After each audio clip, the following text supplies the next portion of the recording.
Hey young world, what up? It's your boy Frank hitting y'all with another video. Hit that like button, hit that subscribe button. You're tuned into the Chronicles of R&B Retail Blue podcast.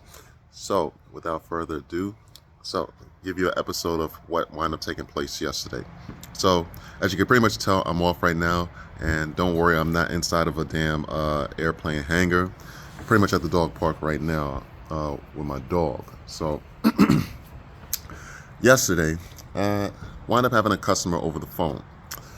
And, with her being on the phone, she was, she needed help with a couple things. But to start off from the very beginning, she was talking with one of my other, management members of the team, saying that, I guess she lives in the state that I currently live at right now, but she wanted to send it to her grandchildren that's down up in, or should I say, down in South Carolina.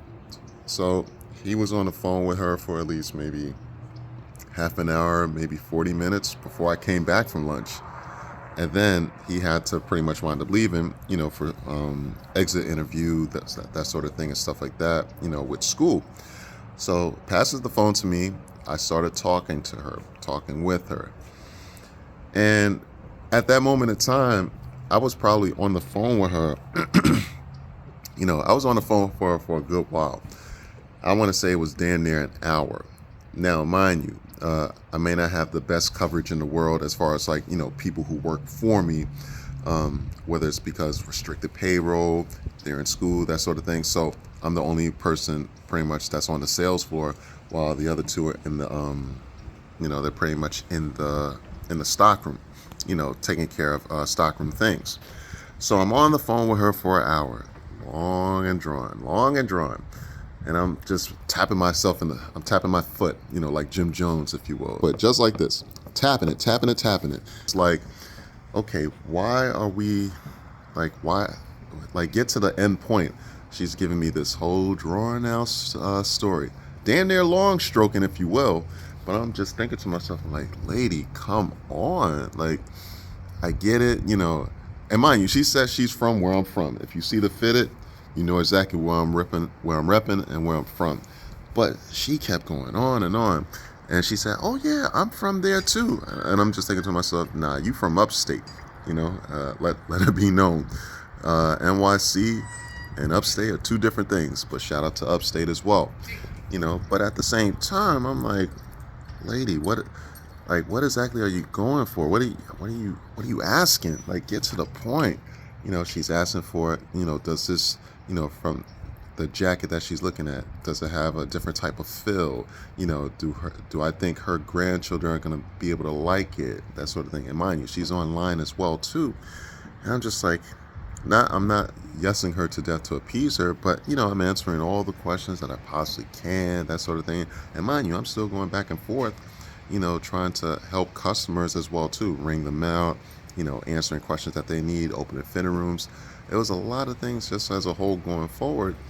But at the end of the day, I'm like, lady, if you want the jackets, for whether it's for your whether it's for men, whether it's for a boy or girl, so to speak, let me know. Otherwise, I'm gonna have to conclude this conversation. Now, I didn't say that to her, but I'm just thinking out loud. So at the end of this whole entire thing, she didn't wind up. Well, she should be coming to the store to pick it up today, but that's not the caveat. The caveat is that she literally wound up saying, "Oh, if anything, I won't be able to come and get it, but I can send my husband." So I just slapped myself in the head. I'm like, so then send your husband up here to take a look at it himself. If that's your grandchild. Now, whether or not if it's, you were remarried, that sort of thing, I get it.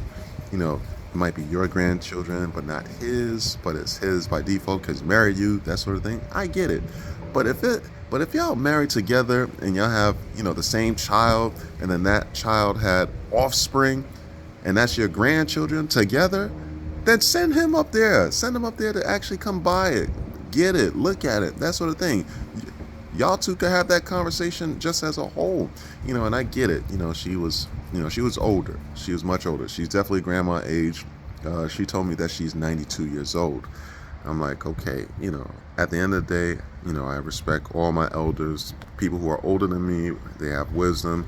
Some of them may not have the wisdom, but I respect my elders, wholeheartedly. Because at the end of the day, if it was my grandmother, my grandparents, on both sides, mother and father, I would want them to treat them the same way, as always, with respect. So, I did what I could from that perspective. But at the end, I'm just like, oh my gosh, it's all long and drawn out.